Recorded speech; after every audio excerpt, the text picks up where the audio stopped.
Hippocrates, O great physician of Greece, I come to you because... Before I hear another word, I need you to initial here and sign here. This establishes that you have been informed that nature is made of 4 elements, water, earth, wind, and fire, and therefore, in a similar way, the body consists of 4 fluids or humors: black bile, yellow bile, phlegm, and blood. Okay, but why do I need to know that? It's just something the lawyers have me do. As you wish. You are the greatest physician in the world. Do you know that I discovered the rectum? How is that possible? Certainly people must have been aware of it. Oh, no. I mean, do you know the song, I Discovered the Rectum? All of the kids are singing it these days. I am here to talk about my terrible headaches. I don't actually treat headaches. That would use too much of my time. Headaches are treated over there. Where those animals are? Monkey dogs. I buy them from a special breeder in northern Italy. I teach them how to treat headaches.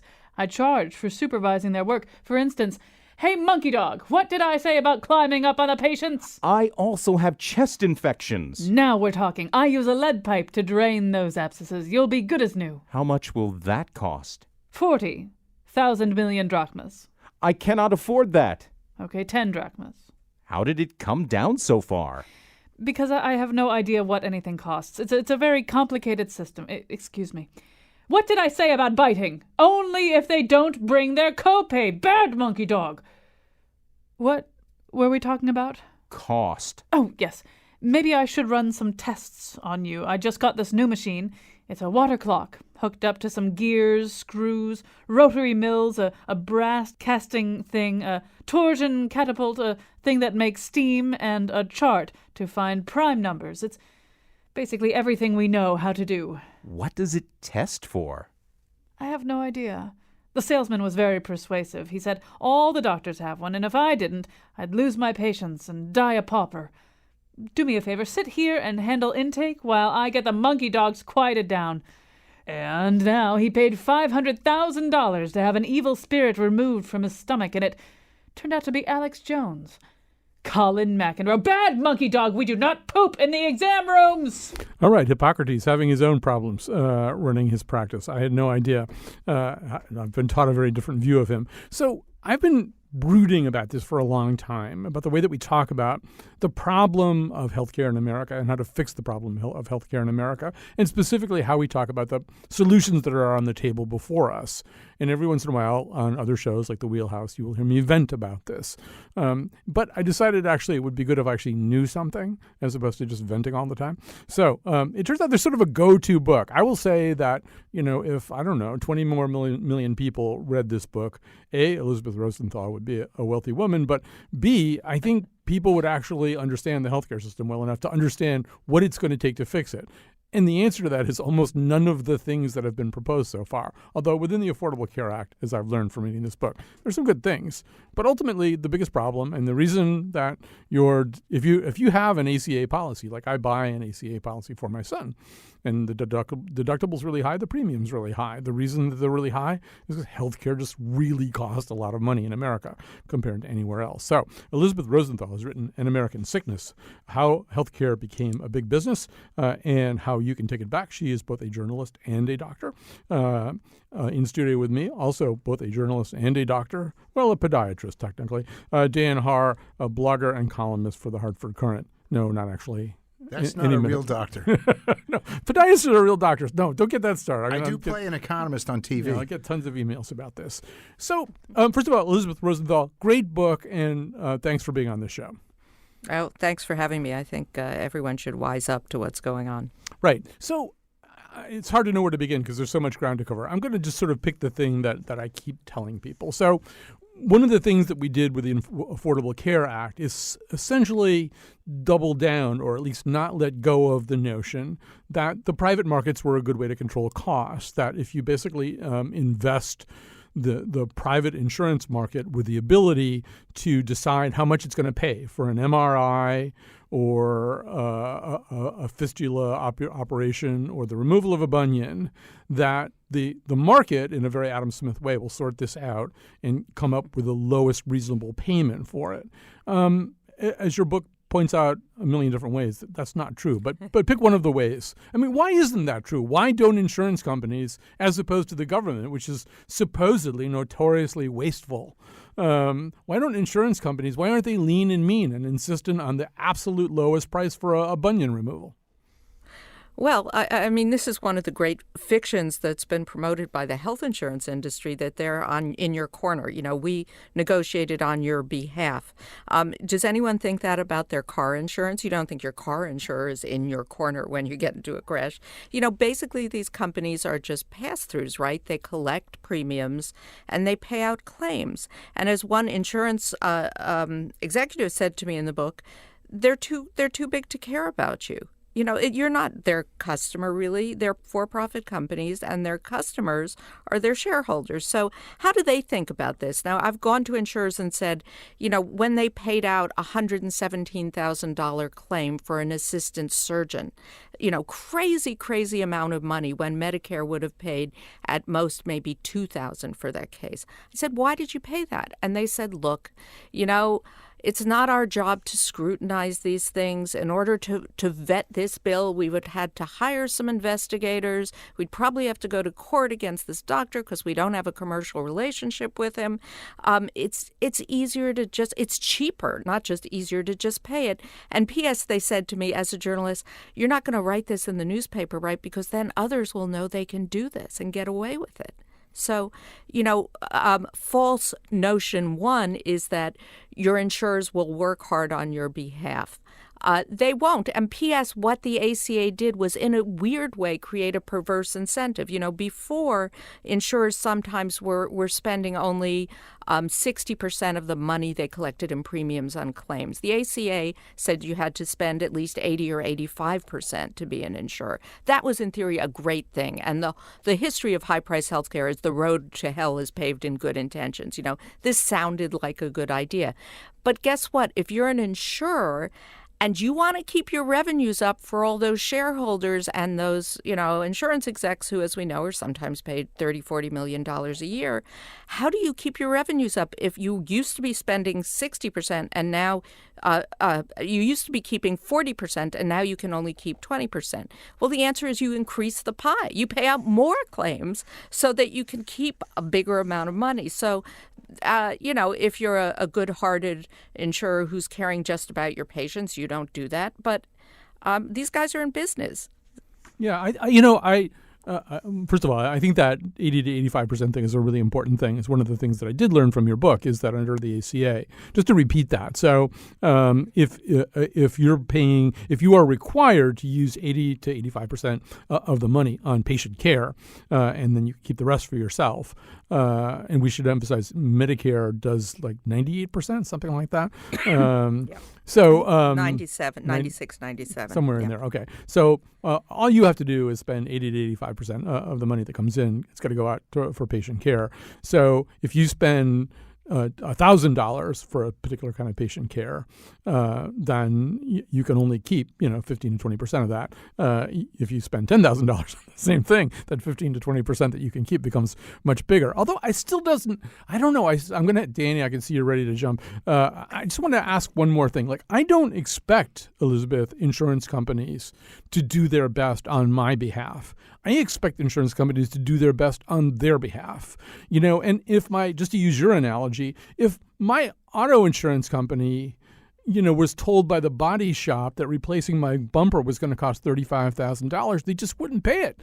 They'd say, that's not what bumpers cost. Bumpers don't cost $35,000. Give us another price. Yeah, so that's the problem, though. We don't have standards of what anything should cost in medicine, so it's very hard for them to go back and say, this is look at the variation in the price of a vitamin D test within New York, $7 to $700. If you're an insurer, what are you going to say? Well, it can be all over. There is no fixed or rationalized price in this country for medical procedures, and that's a big part of the problem. All right. So one of the big picture questions here is whether we have a broken free market system that is a hybrid, because, as you know, as you've written, half or a little bit more than half of all payment is public. But the half that's not public and the half of the public that's influenced by the private market, is it broken, or is it just simply inherently not possible to make it work? Because I see in this discussion a little bit of both. Yeah, I think it to me, it is very hard to make a market-based system work without some kind of price regulation, negotiation at a large-scale level, and rationalization. And I think we've learned that from countries all over the world. And, other countries, we like to say, oh, everything else is socialized medicine. It's not. I mean, the other countries run the gamut from a totally socialized system like the UK or Canada to a very market-based system, but there's always some kind of price rationalization.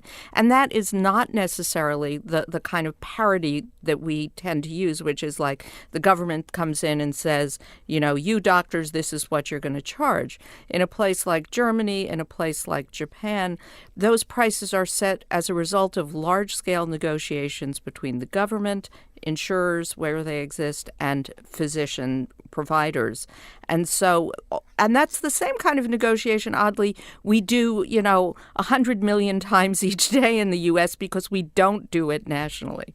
Right. And so the result of that, just to put it in concrete terms, one of the many, many patient stories you tell in the book is about a man who's over in Japan. He has a kidney stone, which is not like that big a deal, but, it's not nothing either. So he goes through the entire protocol for the treating of the kidney stone, including the expelling of the kidney stone, full patient care at a private practice in Japan. And he's getting very nervous because he, obviously thinks his insurance is not going to apply over in Japan. He's from the U.S., and they won't take U.S. credit cards at the practice. And then he finds out it's $281 for the whole thing.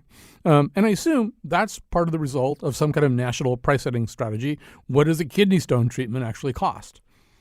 Right, and I think Japan has a very and I'm not endorsing one approach or another, but I'm saying we kind of have to choose from the realistic options, and we can't go on, which is what we've done with this crazy hybrid system that chooses kind of none of the above. That's not really an option. So what they do in Japan, which I think is really an interesting thing to think about, is the initial prices they allow to be set are quite high. If you have the super duper new MRI machine that never existed before, and you're opening up this great new world of diagnosis and treatment, you can set the price really high. Or a brand new drug that changes the future of people with chronic leukemia. You can set the price really high.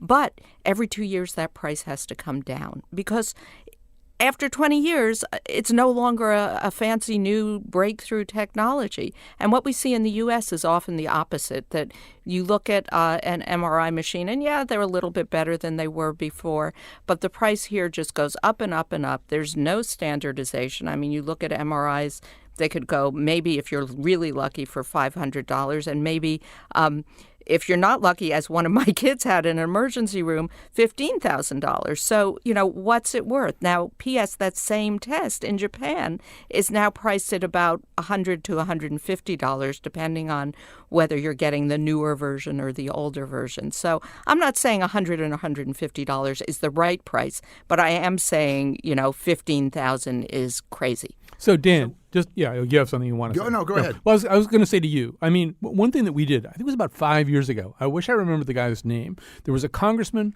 I think from Iowa, who, and I think he was a doctor too, he intentionally dropped his coverage, the tremendous gold-plated coverage that Congress gets for health care, and he went without health insurance just to see what that was like. And then he negotiated everything. He did basically what Elizabeth proposes in the second half of her book. I mean, he asked a lot of questions, and he tried to find out how much things cost. But, I mean, like a lot of people, he found that if he called a radiology center and said, how much does an MRI actually cost? Often they said, we don't know. And he'd say, well, ask somebody who does know. There must be somebody there who knows. And they'd say, no, there's nobody here who knows. We know how much we charge Aetna.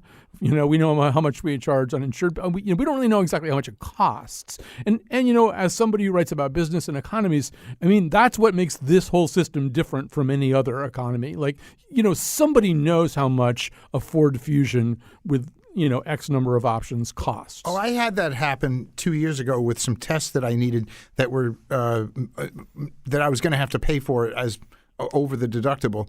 And before I went, I had time. And by the way, in this pricing question, one of the big problems, as Elizabeth, you've written, is that you don't have the luxury of pricing, even if there's transparency, which there isn't 80% of the time. I don't know if it's 80 or 90 or whatever it is, but most people who are the consumers of big ticket items in the medical system are not in a position at that moment when they can price things out. But I did try to get some prices for this series of tests, and it was going to take me about 2 weeks of back and forth letter writing when they finally said, oh, what the heck, we're going to pay for it.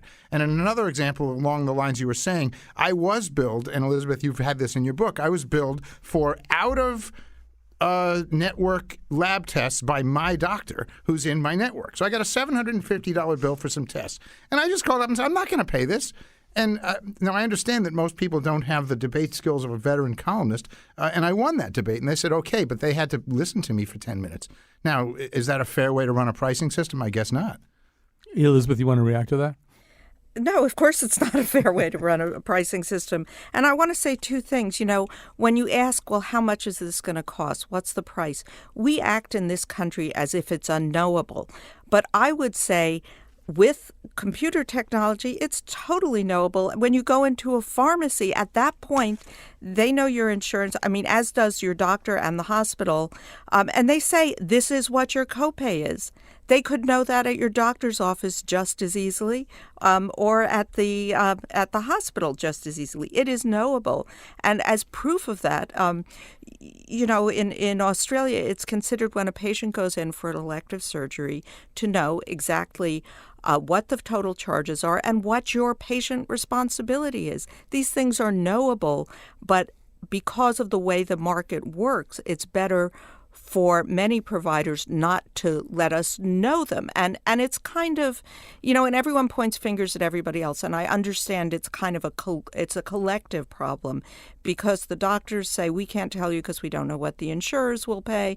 And the insurance say, well, it depends on your employer, not on us. It's, you know, how your policy works, where they've set the deductible.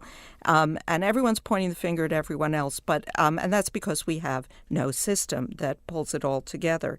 So I think, yes, you know, it is a terrible burden to put on patients to expect anyone to spend 2 weeks on the phone, you know, trying to figure out, hey, I'm going in for a colonoscopy. How much is that going to cost? Is my anesthesiologist going to be in network, or am I going to be stuck with a crazy bill? What I answer is twofold, is that, first of all, where you can, you should ask, because not all of medicine is an emergency. Some of it is elective.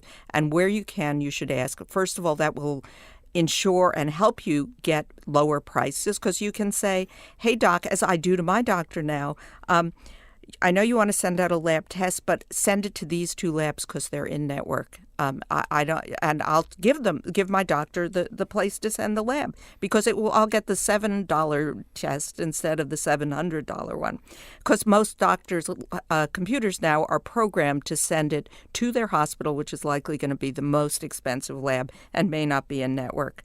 The second thing is, if you don't ask, you know, you end up in these crazy positions of some of the patients in the book where, you know, we can say, oh, it's really hard to ask, but there's one woman in the book who's, as she's being rolled into the operating room for an emergency appendectomy, someone from the business office comes up and says, you know, we need a credit card for a deposit. And she's like, you know, I'm in a gown. I don't have clothes, the IV. I don't have a credit card with me. And they're like, I'm sorry, you know, we can't proceed with the surgery until we get a credit card. Is there someone you can call? And she says, well, I don't have a cell phone. And they're like, oh, we'll get you a cell phone. And she, insanely, as she's being wheeled in for an emergency appendectomy, is calling a friend to get a credit card number for a deposit. So I feel like, okay, if we don't start where we can pushing back against this stuff, we're going to be the ones lying on the stretcher, you know, being held hostage. Right. And I mean, you know, in terms of the colonoscopy, I mean, if you were going to buy a car, you'd probably look at 4 or 5 different cars. You might drive around to different dealerships and do test drives and have conversations and price things out. In fact, just pricing out a colonoscopy by phone, if you can get any straight answers out of anybody, is less of a burden. Danny, what is it you want to say? So to your big picture question about the business model, it seems to me that we have this $6 trillion. We just passed $10,000 for every man, woman, and child I think, last year, according to CMS. But we have this machine, and we can't afford to use it. In other words, if everybody got everything that they wanted, we couldn't be able to afford to use it. Even if the rational prices dropped from $3.6 trillion down to $2 trillion, which is where they ought to be if you take out the excess cost, we still couldn't basically afford to use it. So it seems to me that there is some mechanism of gatekeeping in every national system or every hybrid system. In England, they have to wait a long time for any elective surgery. There's a system of gatekeeping here that the insurance companies are providing, albeit in a sort of a ham-handed way. Is that not something that is providing a service that's worth X percent, 15 or 20%, depending on what it is? I don't know. I doubt it's worth that much, but there's some value to the idea of figuring out rationally who can have what, because absent any mechanism to keep the gate, it'll go amok on the demand side. Is that not the case? Personally, I don't think so, because I think the insurance companies are not very good gatekeepers. It's the one recourse they have. I hear now from physicians who are being asked to get pre-approvals for 300-year-old drugs that their patients have been on for 20 years. I think it's like, as you said, it's ham-handed. And I would take issue with the fact that we can't afford to give people everything they want. I think people are very poor consumers of healthcare, and doctors order way too much for most patients. Look, my mom goes to the doctor, and she'll come back and go, "Oh, it was a really good visit, but she didn't even order any blood tests." Well, it's because she doesn't need any blood tests, right? And this is where I say patients have to change their ideas too. Our system is primed to order things and to order expensive things. My daughter goes into an emergency room, and this is a true story, in college, with some stomach pain. She gets, CAT scan, sonogram, MRI, total of $50,000 for stomach pain. She was back taking a final in 6 hours, That's crazy. And she didn't ask to have those things. And frankly, as the person paying those bills, if someone said to me, "We're going to order these 3 things," I would have, and we're going to charge you, $9,000, $12,000, and $15,000 for them. Even though I'm not paying, I would say, forget it. That's a nutty. So the notion that we can't give people what they want, I don't think it's what they want necessarily. I think it's what our system is primed to provide. So if you look at knee and hip replacements, for example, I think getting down the price, these are really good procedures, and people often need them. But they often get them too soon in this country, and too often. I mean, the latest studies show, and this is not for knee replacement, but for arthroscopic surgery, that doesn't work. And yet we do it so often in this country. I mean, I don't know anyone who hasn't had arthroscopic surgery. I'm a runner, middle-aged, and the studies show that it really doesn't help, and yet everyone gets it. Actually, I should say I'm somebody who was told 12 years ago that I had to get a knee replacement, or at least that I had the kind of knees that just basically get replaced. I still haven't had them replaced, but I thought one of the more chilling or interesting moments in your book, Elizabeth, or one of the descriptions, you were talking about some of these joints, which these artificial joints, and what they cost, and it's $25,000, $30,000, $35,000. And just as a little aside, you mentioned that in many instances, the salespeople for these things, who are paid by commission, they're not necessarily absorbed into the overall cost of the company. If they open the wrong size one, they have to be obviously packaged in a very sterile way. If they open the wrong size one by mistake, they're docked like $200 because they don't really cost $35,000. Right. There's no market for these things. And I think, if you look at a hospital bill from Belgium, these things are priced, $3,000 to $5,000, which is still probably, they're still making a good profit on that.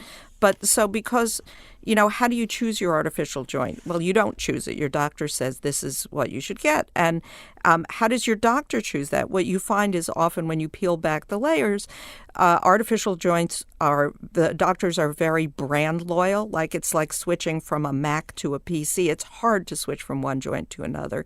And those loyalties are cultivated from residency on.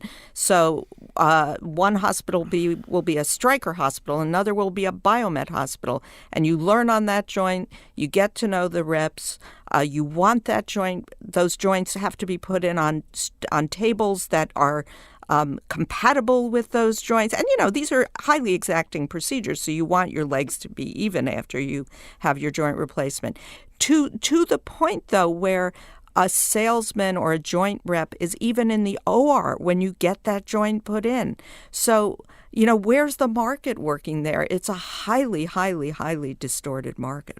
All right, Dan. So one of the forces driving prices here is the lack of, I guess I shouldn't use the word elasticity, is the fact that people will pay 10 times more for virtually any medical service if they perceive it to be 1% better than the same medical service someplace else. So there's a hospital here, a system here of two mid-sized hospitals or smallish, Eastern Connecticut Health Network, in which they're essentially starting to advertise price on joint replacement. And they're going to say, we're going to give you the same quality, we're going to be a lower price. And I say, well, how are you going to get people to go from Hartford and St. Francis and Yale, where the same doctor is doing 15 a month of these things, or 20 or 30 or 50, to you're doing just a relatively few? And they say, well, in those big hospitals, the doctors aren't necessarily doing the actual work. Here we are. And so we're starting, in my view, it's at least with a little bit of anecdotal evidence, to see some competition on price. Isn't that a good thing within a broken system? Yeah, no, I think some competition on price is a good thing in a broken system, and I think greater price transparency, whatever direction we go in, is certainly a powerful and important first step. I mean, I often joke I'm waiting to see, I am from New York, where there are 3 or 4 really great hospital systems. I'm waiting for one of them to put up a billboard that says, no surprise bills, set prices, and I'll go there for most things. I don't care. They all do a great job on most everything. Now, I think another interesting model that pushes this kind of price transparency and price awareness, which I find fascinating, has to be propelled by some of the large employers, which I would like to see more employers do. And it's something called reference pricing. And the way it worked in California is a bunch of employers, large employers and unions, got together and said, what should it cost in California to get a really high quality hip replacement? And they went to a bunch of academics and looked at different, hundreds of centers and said, okay, you can get a good one in California for $43,000, I think is the number they picked. And then they said to their employees or their union members, okay, if you pick a center that comes under this number, we're going to pay for it. Your insurance will cover it. If you go to a center that picks over this number, you're going to start paying out of pocket. And guess what? 2 really interesting things happened. The first one you would predict, which is, patients started looking around and saying, which one will come in under this price? The second thing, which is even more interesting to me, is hospitals had to, because of the force of these hundreds of thousands of employees, hospitals had to come to the table with that price. And the really, really interesting thing is a lot of hospitals that were charging over $100,000, which a lot of hospitals do for hip and knee replacements, said, okay, we can do it for that. So suddenly you have like a real kind of market, but it's a market that took a bit of managing. And I think, William Hazeltine, who's a big fan of the Singaporean healthcare system, which people always cite as free market healthcare, it's really managed capitalism. So the notion that this will all work out without some kind of management, whether it's from employers or from patients or from the government, I think is not realistic. And yeah, insurers, you might trust that if they were not for profit, and I'm not saying they shouldn't be, but they are for profit, and so their primary allegiance is to their shareholders. And if people want to know why their premiums and deductibles are going up, as you said, and this is not just within the ACA, it's happening for those of us with private insurance as well, it's because the prices are going up, and because the insurers, when the prices go up, what's their first line of their first response, if they can, it's to just pass on those increases to the patients in the Right. form of premiums and deductibles. And I we mean, need to pause there just because I'm way, way, way past the time we need to take a break here. Although I just do want to quickly say one thing that I learned from the book American Sickness, whose author Elizabeth Rosenthal you're listening to right now, American Sickness: How Healthcare Became Big Business and How You Can Take It Back. One of the things I learned about Singapore is I think they have a government website where they just publish what things cost everywhere. Like, and you can just go on their website and find out how much things are, like in various places too. Anyway, we have to take a quick break. We'll be back with more of Elizabeth Rosenthal and Dan Haar after this. From infant mortality to our lifespan, we're 37th in the world. I think we need a better plan. Money-hungry insurers, pharmaceutical greed, outrageous co-pays for the meds we need. In the richest nation we got on this earth, your health ain't a right. What are all the other ones worth? All right, so we're talking to Elizabeth Rosenthal, who's the author of An American Sickness: How Healthcare Became Big Business and How You Can Take It Back. She's both a journalist and an MD. Also with us, Dan Haar, who is a columnist for the Hartford Courant, is able to do sort of small outpatient surgeries. Okay, I sort of screwed up the time here. Like, we used way too much time in this first segment. And I just can't emphasize enough. This is just a book you're going to have to get and read. There's 20 things that we have in our notes to talk about we're just not going to get to because the subject's so vast. And Elizabeth gets into so many interesting things. So, I mean, really, if there's a book I want everybody who listens to this show to read this year, it's An American Sickness. So, consider that your homework. So let's talk about pharmaceuticals for a second. Elizabeth, you've got these 10 rules, not rules for best practices in good healthcare, but rules that really describe the way the system works. And one of them, number 5, is there's no free choice. Patients are stuck buying American. And one of the many stories you tell, and I'll use it because it's pretty close, I guess, to where I'm sitting right now, is a story of somebody named Betty Glassman.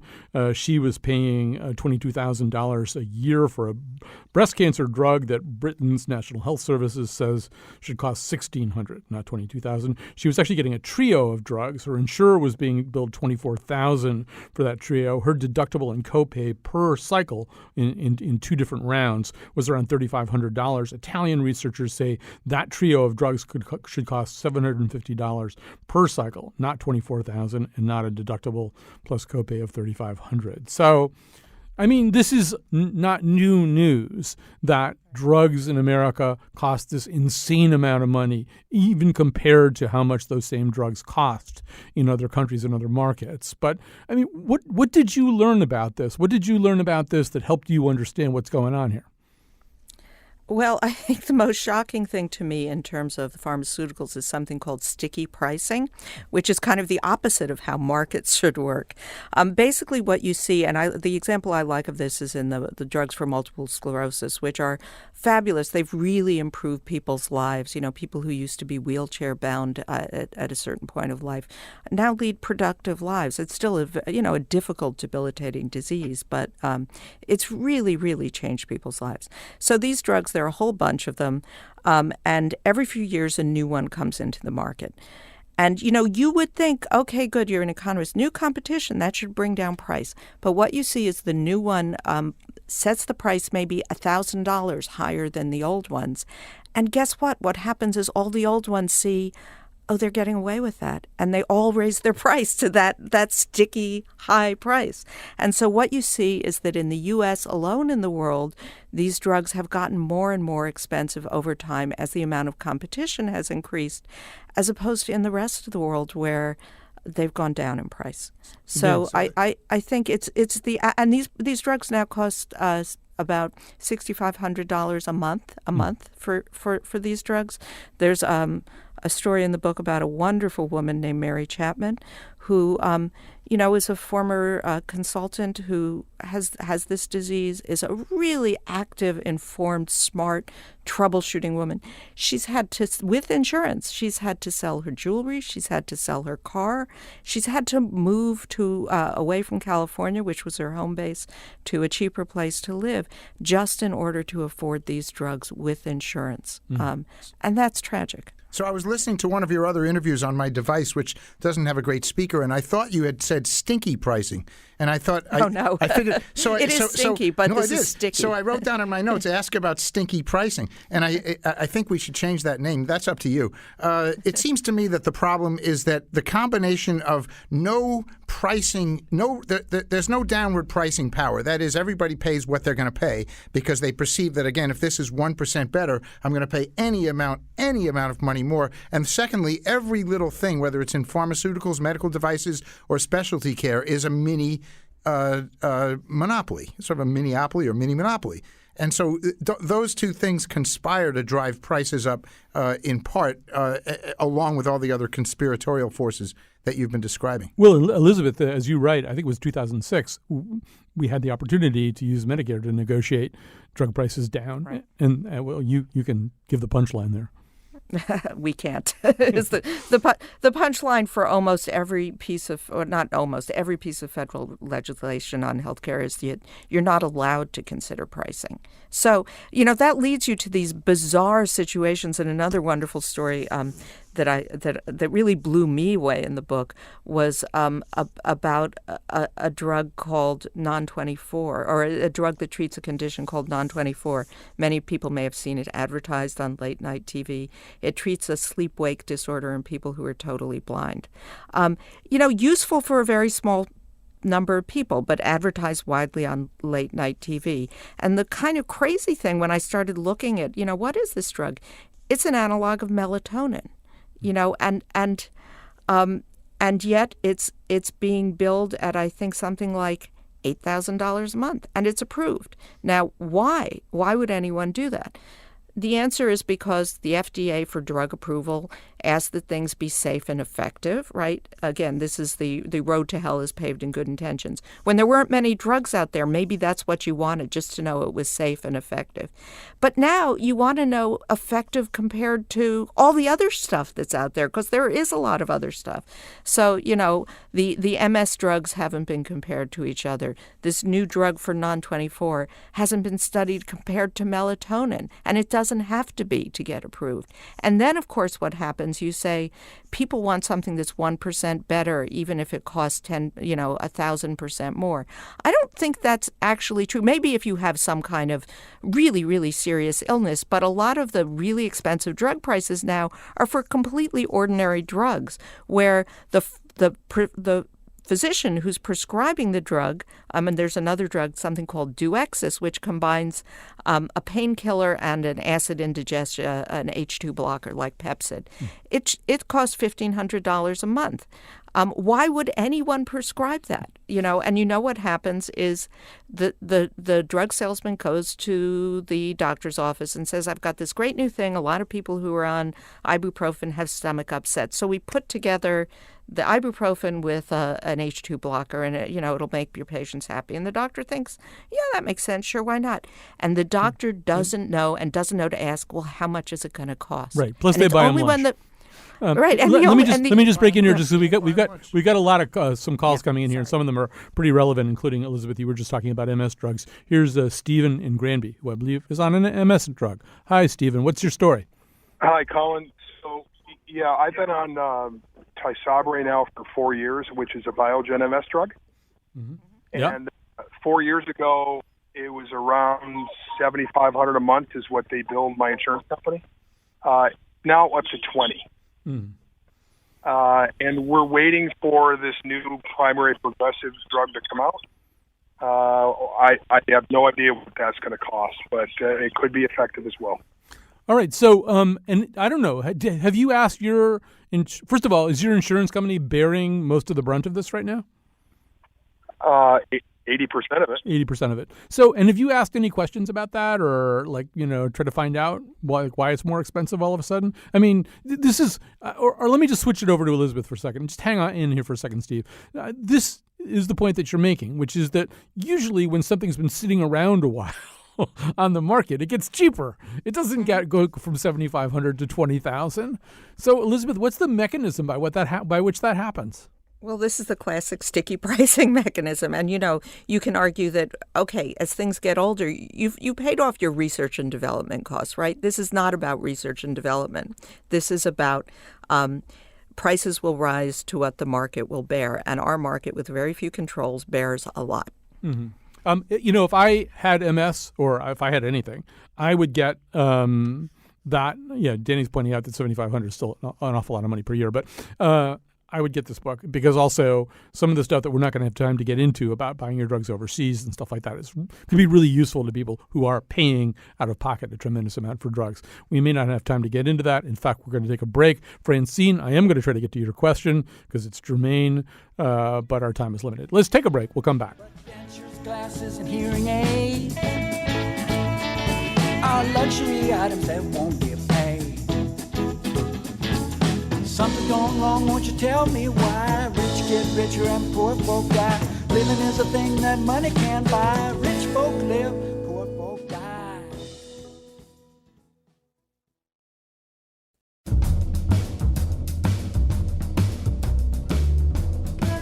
The World Health Organization ranks the U.S. 37th in overall health system performance. USA! USA! Suck it, Thailand! You're never going to catch us! Today's show was produced by Betsy Kaplan and me, Kyone Wolf. Amanda Fish had a Finn replacement in Finland. The part of Bill Curry was played by Dr. Nick from The Simpsons. And now, back to Colin.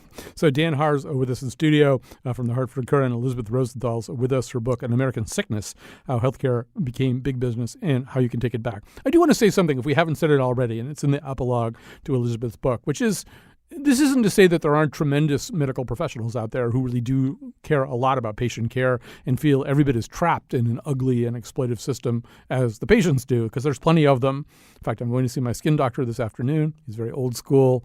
He's like, I think he's intentionally tried not to get sucked into the system, so he's an individual practitioner. Last time I was there, they did not still have a credit card reader.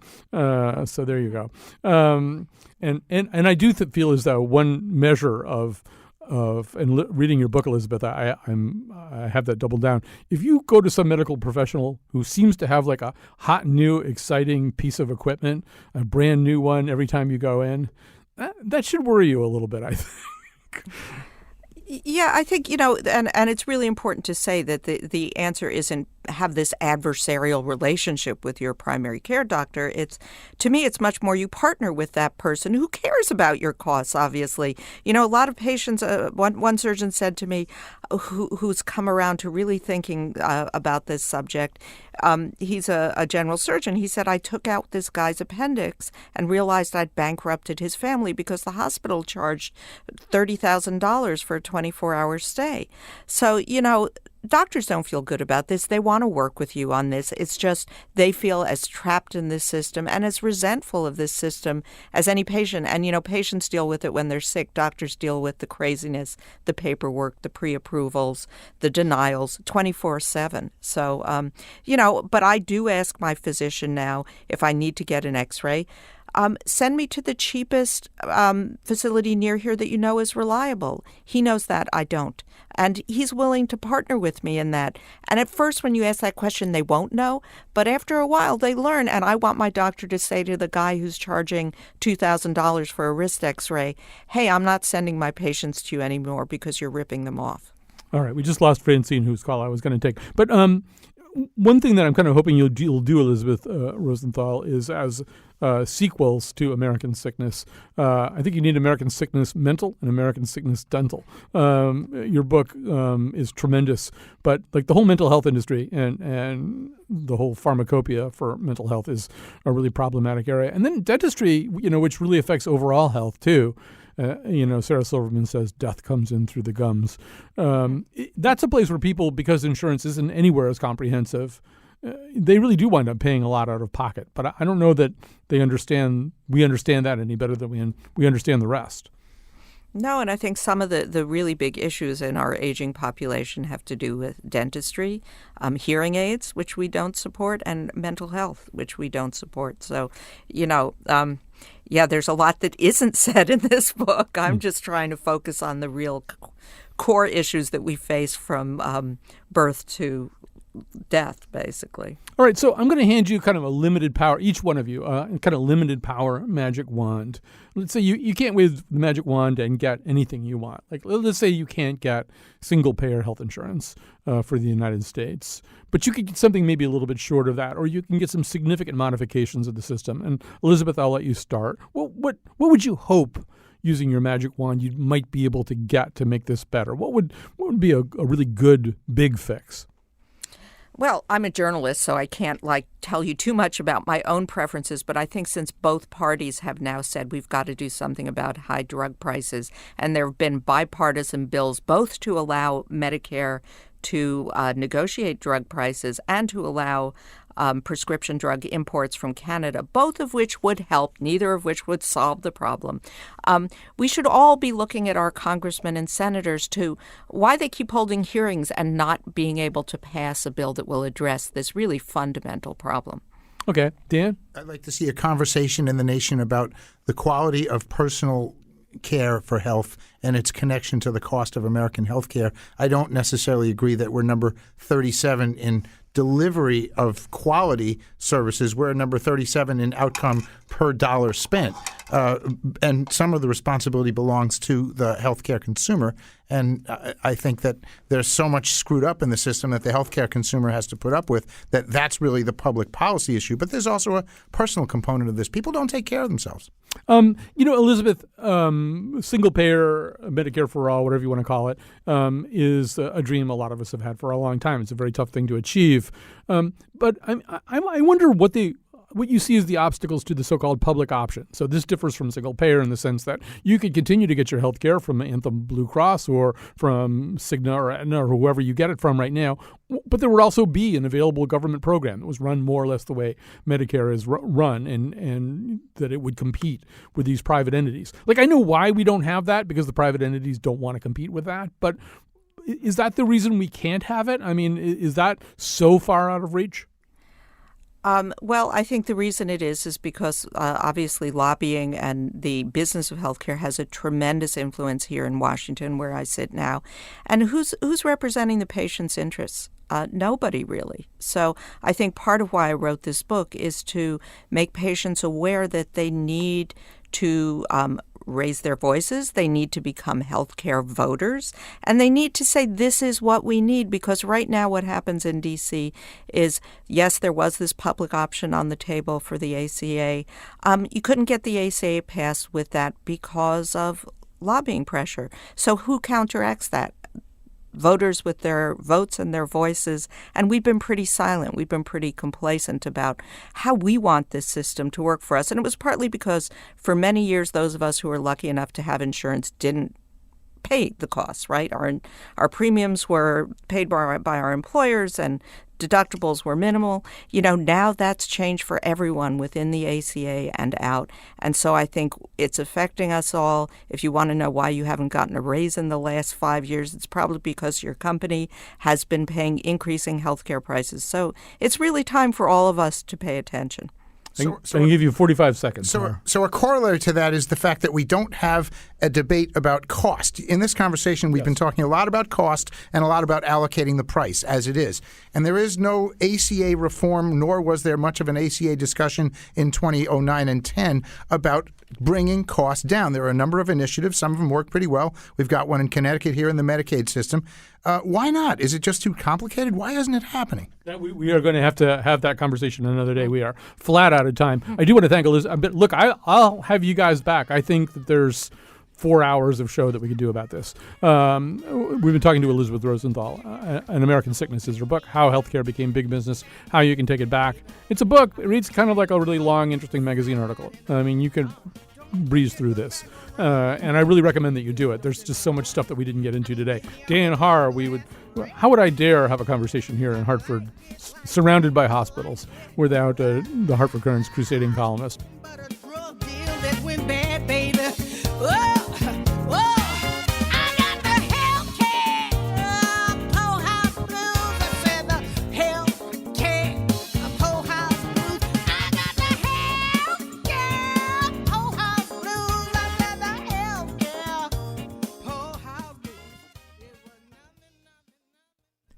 Hi, I think I have the flu, and I'm calling to find out about my coverage. Well, reviewing your account looks like laughter is going to be your best medicine. I'm sorry, but it looks like you're only covered for snickers and giggles.